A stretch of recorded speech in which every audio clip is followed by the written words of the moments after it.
right. Hello, everyone. My name is Elizabeth, and I am here to do another episode of Quarantine Reads. Um, Last time I had this nice theme of thrillers featuring female protagonists, but I have found that as we go on with quarantine, I have kind of craved more of a diversity of books. So, unfortunately, I guess this week's theme is just going to be eclectic because I have read a bunch of different things, and none of them really. I tried to kind of find a way to fit them all together in a way that made sense, and I couldn't. So, there maybe is something for everyone in this latest installment. So just like last time, I'm going to kind of read what the publisher or the author has said about the book and then kind of give my own spin and give some background information too. And maybe you will find something that you're interested in putting on your reading list. Most of these books are pretty new or either just got published or are not yet published, but there are a couple in here that are older too. So we'll get right into it. The first one I want to talk about today is one that is not out yet, coming out later, late spring, early summer. I can't remember exactly. But this is the latest by Sue Monk Kidd. Some of you might know her as the author who wrote The Secret Life of Bees or The Invention of Wings, two very popular titles that are by her. And this is her latest, The Book of Longings, and it is a really interesting premise. It's not necessarily it's not historical fiction because it's not based in any events that historians think actually happened, but she's taking the perspective of a woman named Anna who is the wife of Jesus in this book. And it's fascinating because it's really a kind of meditation on the struggles of being a woman back in that time. And this woman, Anna, actually knows how to read and write, which was very uncommon back then. And she deals with a lot of oppression and a lot of struggles as she tries to kind of find her way in the world. And she really wants more than just being a traditional wife and mother, which back then for most women happened when they were in their early teens. So a little more details. It says here, in her fourth work of fiction, author Sue Monk Kidd brings her acclaimed narrative gifts to imagine the story of a young woman named Anna. Raised in a wealthy family with ties to the ruler of Galilee, she is rebellious and ambitious, a relentless seeker with a curious mind and a daring spirit. Defying the expectations placed on women, she engages in furtive scholarly pursuits and writes narratives about neglected and silenced women. And actually the book opens with her retelling some of the stories of the women from the Old Testament from her perspective and what she thinks they might have felt and said and done, as women. When she meets the 18-year-old Jesus, each is drawn to the other's spiritual and philosophical ideas. He becomes a floodgate for her intellect, but also the awakener of her heart.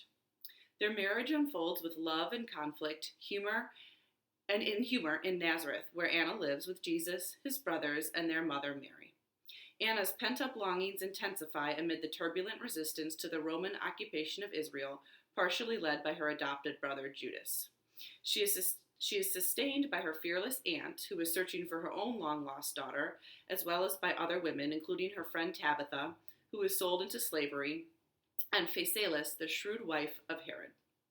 When Anna's impetuous streak forces her to flee Nazareth for her safety shortly before Jesus' public ministry begins, she makes her way with her aunt to Alexandria, where she eventually finds refuge and purpose. So it's a really interesting premise, certainly, to this book. And what I was interested in to realize is actually much of the story, although Anna and Jesus are married in the book, much of Jesus' story that maybe we might be familiar with is Anna's already separated from him at that point because she's fled to Alexandria. So we don't really get the perspective of her maybe following him around, maybe witnessing miracles, whatever. It's really her story, and Jesus is merely a character in her story rather than her being a character in his. So this is certainly going to be a popular read when it comes out. Just it's getting a lot of press, and it's there's the Suman kids going on tour and all that kind of stuff. So I'm sure this one will be talked about a lot and reviewed in a lot of the major publications. And I think it's for people who are religious or non-religious. It's an interesting read and really an interesting portrait of a fascinating time in the world that we don't know much about because it was so long ago. So that is the Book of Longings. Going back kind of completely differently to nonfiction, this is the latest book by Bill Bryson, one of my favorite authors.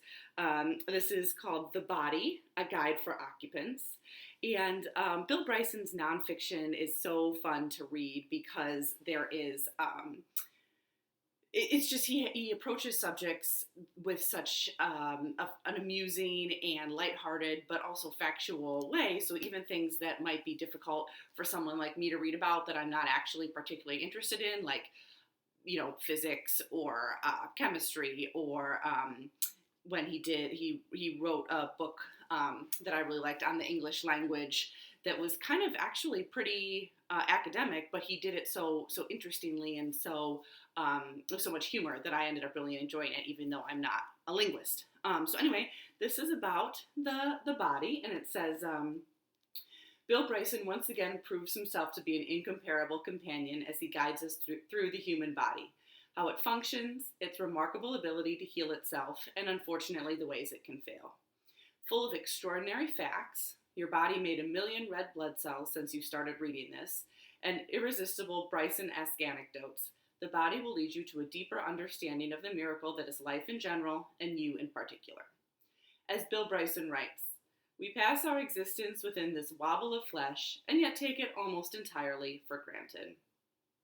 The body will cure that indifference with generous doses of wondrous, compulsively readable facts and information. So this was classic Bill Bryson. He's taking on a new subject in the human body. He's written short history of nearly everything. He's written a book, like I said, about the English language. He's written a lot of travel books. He wrote a book about what a sense of home means. He's written some autobiographies of his childhood. So this is a new subject for him, the human body, but it's really classic Bill Bryson, and I enjoyed it. And it was really fun to read, actually. It was a good nonfiction choice. It was just interesting. It was factual, but a quick read. And, certainly there's a few parts of it that are, he does write about the ways that the body can fail, but mostly it's just a celebration of how amazing the human body is and the incredible things that all of our bodies can do. So I would recommend this one, The Body by Bill Bryson. Going back to fiction, this was an interesting book that I read before it was officially published, but it is out now. And this is called After the Flood. It's by Cassandra Montag, I'm not sure. It's a dystopian fiction, and I actually typically do really enjoy those. I think I mentioned in the last quarantine reads, I've been thinking a lot about Station 11 by Emily St. John Mandel right now, because that was about a pandemic, and obviously it was much more deadly than what we're experiencing right now, but it's been on my mind a bit. And I like dystopian books in general. I think they're interesting. They're unique to consider. They always offer kind of a fresh take on the world as we know it. And I didn't dislike this one, but it was very well written, but the images that it evoked were honestly kind of terrifying, and I ended up having some dreams about the book, which were really unsettling. But I think if you like dystopian fiction and you don't mind these really vivid imagery, this might be an excellent book for you. So just a short summary. It's about a woman. Well, the world has been almost completely flooded, and I want to show you the map that's at the beginning here because it's kind of interesting. So basically the entire continent is underwater, and just basically the Rocky Mountains and a few other really high altitude places are above water at this point. So there's only a few points of civilization left. And a woman and her daughter live on a small fishing boat. They survive by fishing, scavenging, foraging, whatever they can do, hunting. And it's a it's a tough life because really there's no economy anymore. It's all barter, trade and barter, and there's pirates that roam the seas at this point, so they have to always be careful of that. And unfortunately, this woman and her daughter, the woman had an older daughter as well who was kidnapped right around when the floodwaters were rising. So she always has her older daughter in the back of her mind. And kind of the premise of the book is that she gets a tip about where her older daughter might have been taken to, or where she was kidnapped to. And so even though it's a really dangerous journey, she feels like she has to travel across this huge expanse of ocean to try to find her eldest daughter who was taken. And like I said, the imagery is really, really vivid. Like I was having dreams about the earth flooding, and for me that was a little scary, but I think for people who really love that kind of imagery, it would be great. I'll read you the summary, like I said. All right. The two main characters of the book are Myra and Pearl. When we meet them, it's 2130, and the earth as we know it has been swallowed up by floodwaters and transformed into an archipelago of mountaintops dotting a vast open sea. Myra survives by fishing from her small boat, taking on any obstacle that threatens their lives. Her love for the 8-year-old Pearl is her salvation, even though she lives with the dreadful memories of her older daughter, Ro, who was kidnapped when the floodwaters came. But when an isolated moment of violence reveals that Ro might still be alive, Myra throws aside all hope of permanent safety to try to rescue her child. And the editor actually has a note in this book that says, I confess I only occasionally read dystopian fiction, but this is so much more than just another post-apocalyptic fable. It's a brilliantly crafted action-adventure story teeming with imperfect but deeply compelling characters and an emotionally searing portrayal of just how far we'll go to protect and save the ones we love. There is much hope and redemption and revelation in this book. So this is a debut book by the author, and I think if you like dystopian stuff, it's well worth a try, especially if you can finish it in kind of one go. It's actually a pretty quick read, even though it's a thicker book. The pages are pretty, there's not a lot of text on the pages, but if you can get through it in one go, it's a good read. And actually it's been compared to Station 11 and also The Road. Some of you might be familiar with that book, and I'm excited to see what this author does next. So this book is available now. And I guess we'll alternate. We'll go back to nonfiction.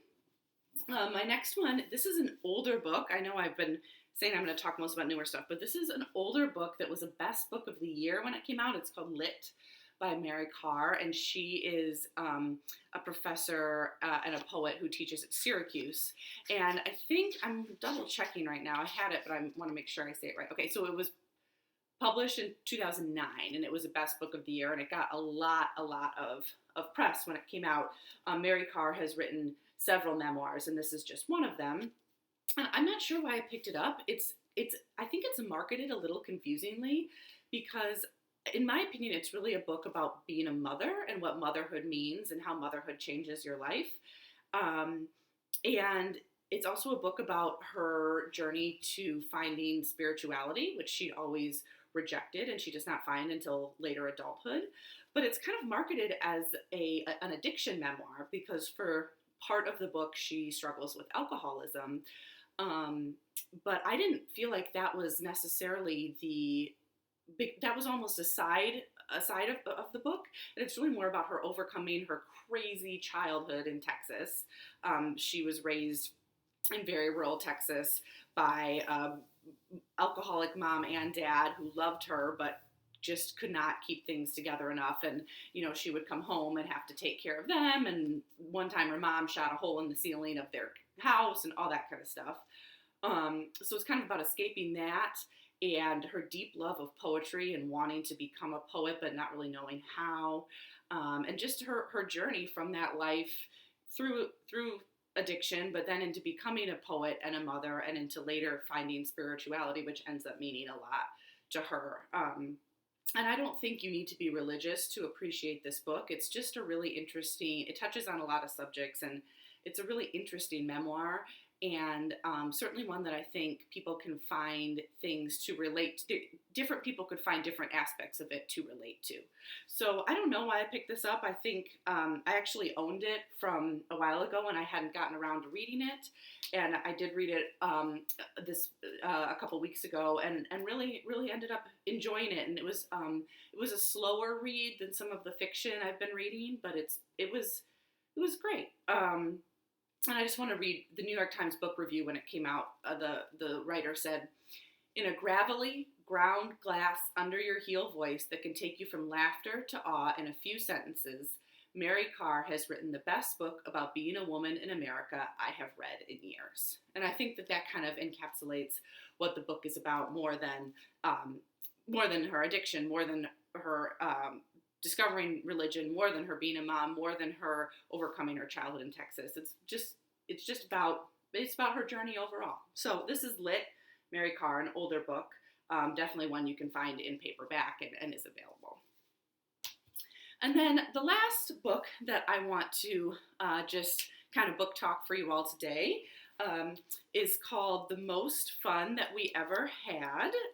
This is by Claire Lombardo. A lot of people really liked this book. It was just pretty recently published, but it is out. It was published in late 2019. Another debut book by this author, and it's a big one. It's a thick book, and I have to admit that it took me quite a while to get into it.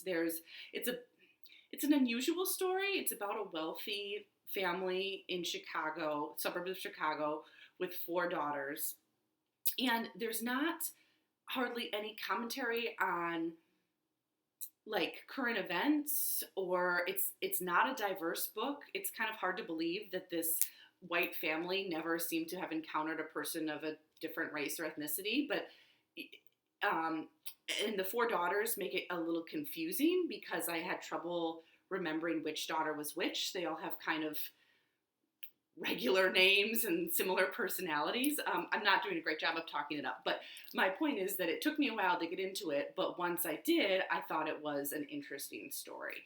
And I think this will be best served if I read the summary. So it says, when Marilyn Connolly and David Sorensen fall in love in the 1970s, they are ignorant of all that's to come. By 2016, their 4 radically different daughters are each in a state of unrest. Wendy, who is widowed young, soothes herself with booze and younger men. Violet, a litigator turned stay-at-home mom, battles anxiety and self-doubt when the darkest part of her past resurfaces. Liza, a neurotic and newly tenured professor, finds herself pregnant with a baby she's not sure she wants by a man she's not sure she loves. And Grace, the dawdling youngest daughter, begins living a lie that no one in her family even suspects. Beneath it all, the daughters share the lingering fear that they will never find a love quite like their parents.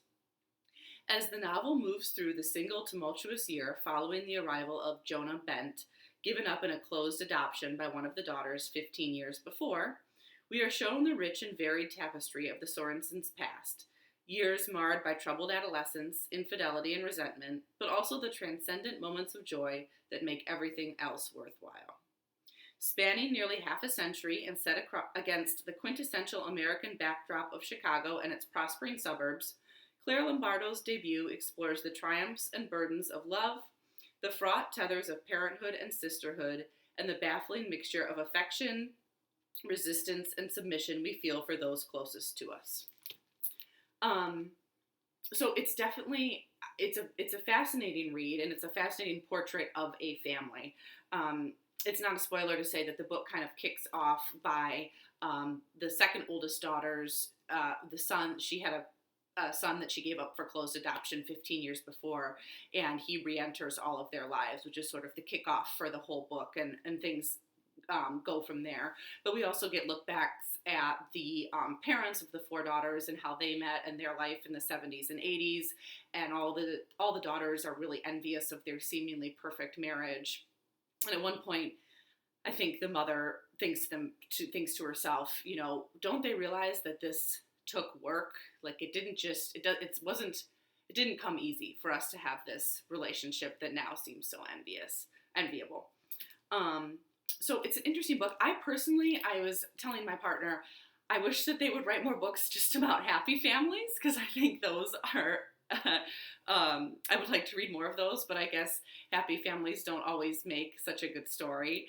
And it's not so much that this family is necessarily unhappy, it's just that they have a lot going on, and there is a lot of repressed feelings and a lot of emotions that come out over the course of the book. And most people I've talked to have really enjoyed this book and have agreed that maybe it took a little while to get into, but that ends up being a really good read. So that is the most fun we ever had fiction again.